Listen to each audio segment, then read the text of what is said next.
Hello বন্ধুরা, সবাই কেমন আছো? আশা করছি সবাই খুব ভালো আছো। দেখো, সকালের একটা দারুণ টেস্টি আমি টিফিন বানিয়েছি। চলো কীভাবে বানিয়েছি তোমাদের সাথে শেয়ার করব। দেখো, প্রথমে আমি ময়দাটাকে গুলিয়ে নিয়েছি, তারপরে আমি শসা, গাজর এগুলো মেশিনে আমি ঘষে নিয়েছি, ওদিকে টমেটো লঙ্কাও কেটে নিয়েছি।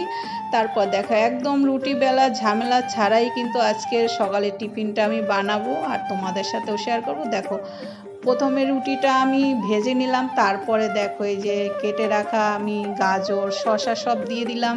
তারপর দেখো, আজকে কিন্তু আমি দু রকমভাবে বানাবো, যেহেতু আমি ডিম খাই না তার জন্য আলাদা আমার জন্য ডিম ছাড়া বানাবো, আর আমার মেয়ের জন্য ডিম দিয়ে বানাবো। তোমরা তাহলে দেখতে থাকো, এইভাবে তোমরাও কিন্তু ট্রাই করতে পারো। আশা করছি তোমাদেরও ভালো লাগবে। যারা ডিম খাও না, মাংস খাও না, তারা এইভাবে বানিয়ে নিও।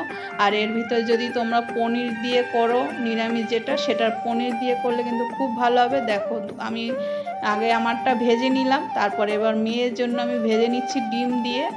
কিন্তু দারুণ কিন্তু হয়েছে রে একদম। তোমরাও এইভাবে সকালের টিফিন বা সন্ধ্যার টিফিন এরকম বানিয়ে নিও। আশা করছি তোমাদের সবার, ছোট থেকে বড় সবার ভালো লাগবে। দেখো, এই যে আমি কিন্তু বানিয়ে নিলাম। দেখো, এই যে দুটো আমি ডিম দিয়ে বানিয়ে নিলাম। এবারে আমার এটা ভাজাও হয়ে গেছে। এবারে দেখো, এবার আমি রোলটা বানিয়ে নেব। দারুণ কিন্তু হয়েছে একদম। এই দেখো, তারপরে ভিতরে আমি শসা গাজর দিয়ে দিলাম, টমেটো, তারপর সস দিয়ে দিলাম। দেখো, টিফিনটাও আমি বানিয়ে নিলাম। কি দারুণ হয়েছে! তোমরাও একবার এইভাবে ট্রাই করো, ছোট থেকে বড় সবার ভালো লাগবে।